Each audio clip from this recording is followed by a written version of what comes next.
আসসালামু আলাইকুম। আশা করি সবাই ভালো আছেন। আমি আল্লাহর রহমতে ভালো আছি। আজকে আপনাদের জন্য নতুন একটি ভিডিও নিয়ে আসছি। তো আজকে আমি এখানে টমেটো ভর্তা বানাবো। তো আমি ফার্স্ট টাইম টমেটো ভর্তা বানাচ্ছি। কিভাবে বানাচ্ছি তা আপনাদের সাথে শেয়ার করব। তো চুলায় আমি কড়াই বসিয়ে নিলাম। তারপর এতে টমেটোগুলা কেটে পরিষ্কার করে রেখেছিলাম, সেগুলো আমি একটা একটা করে দিয়ে দিচ্ছি। তো এখানে আমি সবগুলা টমেটো দিয়ে দিব। তো সবগুলো টমেটো দেওয়া শেষ হয়ে গেছে। তো এখন আমি হালকা একটু সয়াবিন তেল, যেটা দিয়ে আমরা রান্না করি রেগুলার, সেটা আমি একটু পরিমাণে হালকা দিয়ে দিব। তারপর সেটা আমার দেওয়া হয়ে গেছে। তো এখন এটা আমি ঢাকনা দিয়ে ঢেকে দিব প্রায় 10-15 মিনিটের মতো। তো 10-15 মিনিট পর আমরা আবার ফিরে আসব। তো 15 মিনিট পর আমরা ফিরে আসলাম। তো দেখতেই পারতেছেন আমার এক সাইড মেবি হয়ে গেছে। তো এখন এটা আমি উল্টিয়ে পাল্টিয়ে দিব। তো উল্টিয়ে পাল্টিয়ে দেওয়ার পর আমরা সেটা আবার ঢাকনা দিয়ে ঢেকে দিব। তো অনেকেই টমেটো ভর্তা খান, অনেকের ভাল লাগে। তো আমি বিশেষ করে খাই না। তো আপনাদের ভাইয়ার জন্য এটা টমেটো ভর্তা করতেছি। তো আমরা আবার ফিরে আসব 20-15 মিনিট পর। তো আমরা আবার ফিরে আসলাম 20-15 মিনিট পর। দেখতেই পারতেছেন সেটা আমার প্রায় হয়ে গেছে বলতে এখনও হয় নাই, বাট এটাকে আমি উল্টিয়ে পাল্টিয়ে করে দিছি। এটার মধ্য থেকে পানি ছাড়ছে। তো আমাদের পানিটা শুকিয়ে ফেলতে হবে। তো সেটাকে আমি ভালো করে নাড়িয়ে নুড়িয়ে দিচ্ছি। তো সেটার পানি একবারে শুকিয়ে ফেলবো, সেই জন্য আমি চুলার জালটা মিডিয়াম করে তো আবার ঢাকনা দিয়ে ঢেকে দিব। তারপর আমরা আবার কিছুক্ষণ পর আবার ফিরে আসব। তো কিছুক্ষণ পর ফিরে আসলাম। দেখতেই পারতেছেন এটা থেকে আমার আরও পানি ছাড়ছে। তো সেই পানিটাকে আবার শুকাতে হবে, তাই নাড়িয়ে দিচ্ছি যাতে নিচে দিয়ে না লেগে যায়। লেগে গেলে পুরো একটা গন্ধ করবে। তো সেই জন্য আবার নাড়িয়ে দিলাম। তো আমি ভালো করে নাড়িয়ে অনবরত নাড়তেই থাকবো, কারণ এখন না হলে লেগে যাবে।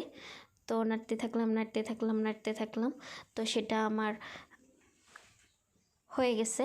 তো এখন আমি চুলায় কড়াই বসিয়ে নিলাম। তারপর মরিচগুলো আমি ভেজে নিব। তো এখন মরিচগুলো দিয়ে দিলাম। তো এখন মরিচগুলো আমি ভালোভাবে ভেজে নিব। তো দেখতেই পারতেছেন আমি মরিচগুলো ভাজতেছি। তো আমি কাঁচামরিচ দিয়ে ভর্তাটা করব, সেই জন্য আমি কাঁচামরিচটা নিলাম। তো আপনারা চাইলে শুকনো মরিচ দিয়েও খেতে পারেন, যে যেভাবেই খান। তো আমার মরিচগুলো হয়ে গেছে। তো এখন এগুলো আমি হাত দিয়ে কচলাবো না, সেগুলো আমি বেটে নিব। বেটে বলতে ছেঁচনি দিয়ে ছেঁচা দিয়ে দিব। তো আমার মরিচগুলো হয়ে গেছে। তো আমি এটাতে নিয়ে নিব। তো তাই আমি একটু বেজে নিচ্ছি। তো আমি এটা করে তারপর আবার আপনাদের সামনে ফিরে আসছি। তো আমি এখানে মরিচগুলো ছেঁচা দিয়ে দিচ্ছি ভালো করে। দেখতেই পারতেছেন কীভাবে ছেঁচা দিচ্ছি। তো হাত দিয়ে কচলাবো না। তো সাথে থেকে পুরো ভিডিওটি দেখবেন, আশা করি আপনাদের ভালো লাগবে। তো এখানে আমি মরিচ করে নিয়েছি। তারপর এখন আমি এতে পেঁয়াজ নিয়ে নিব। তো আমার পেঁয়াজ আগে কুচি করা ছিল, তো আমি এখানে পেঁয়াজ নিয়ে নিলাম। তারপর এখানে পেঁয়াজ, এখানে মরিচ, তো সবগুলা এখন আমি মেখে নিব। তো এখানে টমেটো নিয়েছিলাম, যেটা আমি ভর্তা করার জন্য নিয়েছি। তো আমি এখন এগুলো মাখিয়ে নিব। তাই মরিচের মধ্যে আমি লবণ দিয়ে দিব। তো আমি লবণ দিয়ে দিলাম।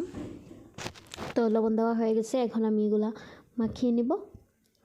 তো আমি মাখিয়ে নিচ্ছি পেঁয়াজ আর মরিচ। তো ভালোভাবে মাখানো হয়ে গেলে আমি টমেটোটা দিয়ে দিব। তো এটা আমি মাখাতে থাকি। অনেকেরই কিন্তু আবার পেঁয়াজ মরিচ ভর্তা ভালো লাগে, আমাদেরও ভালো লাগে। তো আমি এটা ভালোভাবে মাখিয়ে নিচ্ছি।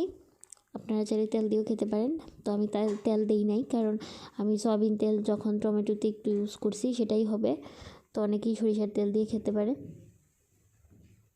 তো যে যেভাবেই খাবেন, আপনাদের ভালো লাগবে। তো আমার এটা মাখানো হয়ে গেছে। আমি ভালোভাবে মাখাচ্ছি, তা দেখতেই পারতেছেন খুব মনোযোগ সহকারে মাখাচ্ছি। তো এখন এতে আমি টমেটো দিয়ে দিব। তো সেই জন্য আরেকটু মাখিয়ে নিলাম। তো এখানে আমি টমেটো যেটা সিদ্ধ করে নিয়েছিলাম সেটা নিয়েছি। তো সেটা আমি এখানে ঢেলে দিলাম।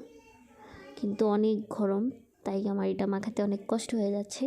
তো দেখতেই পারতেছেন, তো এটা আমি মাখাতে পারছি না, তাই একটু একটু করে এইভাবে মাখাচ্ছি। তো দেখতেই পারতেছেন এটা অনেক গরম, তো আমার অনেক কষ্ট হয়ে যাচ্ছে এই গরমটা মাখাতে। তো আমি এভাবে মাখাচ্ছি। তো দেখতেই পারতেছেন, দেখতেই দেখা যাচ্ছে এটা কতটা ইয়াম্মি হবে ভর্তা। আমি ফার্স্ট টাইম টমেটো ভর্তা করলাম, তো ভর্তাটা আমার হয়ে গেছে। তো আমি গরমের জন্য মাখাচ্ছি। আশা করি আপনাদের ভিডিওটি ভালো লাগবে।